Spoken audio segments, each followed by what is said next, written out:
Messaging that works to cross these sort of boundaries, it really turns out to be, in my experience in testing, an ordering effect problem. Say more.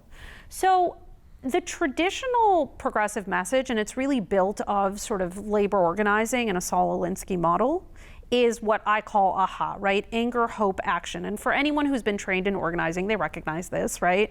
If you're a labor organizer, you come and you say, how are things going at work? What is, what's bothering you at work? What's not going well? That's where you get the anger. And then you're supposed to somehow pivot from anger to hope, and then this is what you should do about it.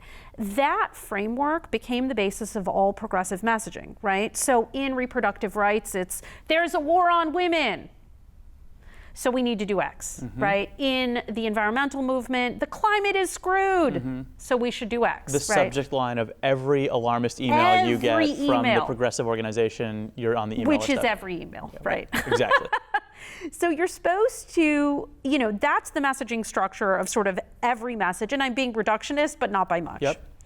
What we find is that anger, hope, action does not work. And the reason that it doesn't work is because people got 99 problems and they don't want yours. Right. Outside of activists, people don't want your problem. So this entire tendency in messaging to essentially be like, this is the Titanic, would you like to buy a ticket? Which is basically messaging on the left. Nobody wants a ticket to the Titanic. They know how that ends. So instead of going anger, hope, action, what we find in effective messages is that they follow a common structure, which is shared value, problem, solution.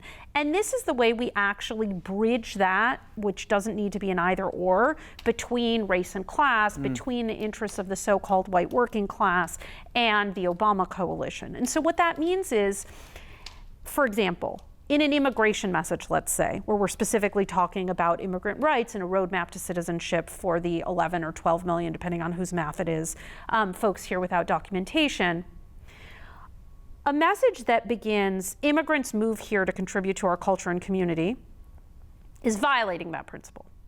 A message that begins, same is true today as has been throughout history, people move to make life better for themselves. It's hard to move. It takes courage. There's that shared value. Everybody moves. It's impossible to disagree with that. Right. So the first statement is not intended to alienate anyone. It's like, well, yeah, of course, the sky is blue, right? And then you say, so same is true today has been throughout history. People move to contribute to our culture and community. It's hard to move. It takes courage. Immigrant Americans move here. That's where you introduce the difference.